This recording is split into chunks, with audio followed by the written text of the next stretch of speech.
வணக்கம். நான் உங்கள் தென்றல். நாட்டுக்கோழி குழம்பு டேஸ்ட்டில் கோழி குழம்பு எப்படி பண்ணுறது அப்படின்றத பார்த்துடலாம். இந்த கோழி குழம்பு பார்த்திங்கன்னா நல்ல ஒரு இட்லி, தோசை, ஒயிட் ரைஸ் கூட சேர்த்து சாப்பிட ரொம்பவே நல்லாயிருக்கும். வாங்க எப்படி பண்ணுறது அப்படின்றத பார்த்துடலாம். கடாயை வச்சுருக்கேன். ஆயில் சேர்த்துட்டு சின்ன வெங்காயம், தக்காளி, சீரகம், மிளகு, அப்புறம் கருவேப்பிலை, தேங்காய் எல்லாம் சேர்த்துருக்கேங்க.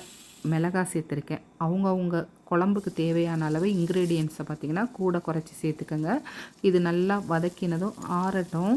இந்த பக்கம் குக்கர் வச்சுருக்கேன். குக்கரில் எண்ணெய் சேர்த்துட்டு வெங்காயம், தக்காளி, அதாவது ஃபஸ்ட்டு பார்த்திங்கன்னா பட்டையும் அன்னாச்சி பூவும் சேர்த்துருக்கேன். அது நல்ல ஒரு ஃப்ளேவர் கொடுக்கும். வெங்காயம், தக்காளி, இஞ்சி பூண்டு பேஸ்ட்டெல்லாம் சேர்த்துட்டு நம்ம வாஷ் பண்ணி வச்சுருக்க சிக்கனையும் உள்ளே சேர்த்து மஞ்சப்பொடி, குழம்புத்தூள், காரத்தூள் எல்லாம் சேர்த்து நல்லா 2 நிமிஷம் பார்த்திங்கன்னா சிக்கனை ஆயிலில் சேர்த்துருங்க. மறந்துடாமல் கரம் மசாலா சேர்த்துருங்க. இன்னுமே ஃப்ளேவர் வந்து நல்லாயிருக்கும்.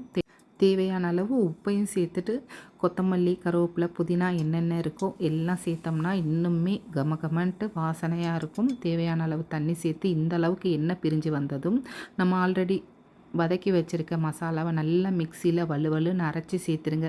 இந்த மசாலா சேர்த்துட்டு கூடவே இன்னும் கொஞ்சம் கொத்தமல்லி சேர்த்து நல்லா மிக்ஸ் பண்ணி ஒரு 5லேருந்து ஒரு 10 நிமிஷம் கொதிக்க விடுங்க.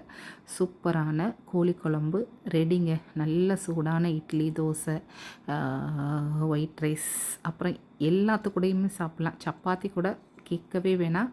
ரெசிபி எப்படி இருக்குது? தேங்க்ஸ் ஃபார் வாட்சிங்.